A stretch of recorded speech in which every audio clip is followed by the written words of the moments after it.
1027 WNEW FM. All this week, Scott Muni live from London. Tomorrow, Scott's special guests, Emerson, Lake and Powell, and Nils Lofgren. Today, Elton John with Scott Muni over 1027 WNEW FM. Scott? Thank you very much, Dennis.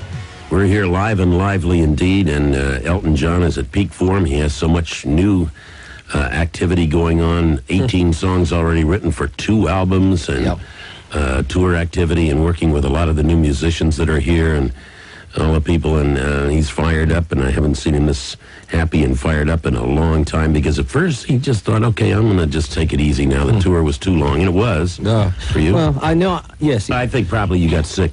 What happened, actually, Scott, was that last year we started working in South Africa, actually, in October, and I know I got a lot of flack for going to South Africa, and I can understand people's views. And then we went from South Africa to... so I'm fiddling with my mic stand again, sorry. We went to finish off the album, to do the album in Montserrat, the Breaking Hearts album, and then we went to Australia to start the tour, and I got married. We did Australia, we did Europe, we went to Poland, Czechoslovakia, Yugoslavia, places like that, and then America, and actually it really was too grueling. And if I'm going to give my best as a performer, and I honestly think I'm best as a performer rather than in the studio, then...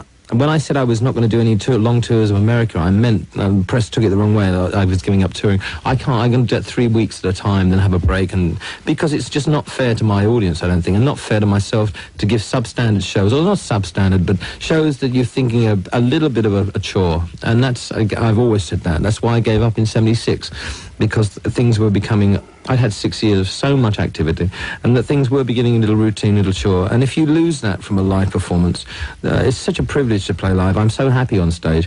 And I found on the last tour that I was getting grumpy because I was at the end of it, and I was getting ill, so that made it worse. And really, I owe America more than that, because America really is the place that made me the successful in the first place. There's a lot about America in the last 15 years, not musically, but politically, that I'm very unhappy about, and I see the way it's going. But actually, I can't really get involved in that, because I'm nothing in that situation.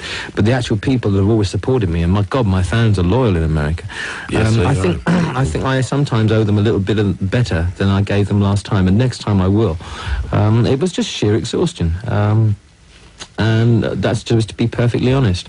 I can't be more honest than that. I just think maybe I undersold myself a little last time. But it was just the fact that I just couldn't shake this bug off at the end. And it seemed that I was in America for so long. But I will be back on tour in America, but in short bursts. Because I will always be a live performer. That's, for me, the most exciting part of it. One of the things we're going to do this afternoon in New York is talk to some people on the telephone. I'm going to give that number now. It's 212-955-WNEW, 212-955-WNEW. In just a few minutes, we'll be getting into some telephone conversations, and you'll be able to ask some questions of Elton John, the people. It'll be live right here, and it's amazing. We get a little echo when it happens, but that's all right. Oh, I don't. Now, you're playing EJ the DJ, and you wanted Tina Turner. Yeah, well, we wrote... Going to do some music. I've got a singer. I've got a single coming out with Millie Jackson called Act of War, as I said before. And the song was written for Tina, and she turned it down, and it's her prerogative. And a lot of my new album is influenced by her last album, where she used about 3 or 4 different rhythm sections. And this lady, I saw her recently in London, and she deserves everything she gets now, because God, she's worked hard, and it's so rewarding to see an artist like that, who you've known as to be great all along. There's no question of her greatness ever. It's just a matter of her having the success and having it her way.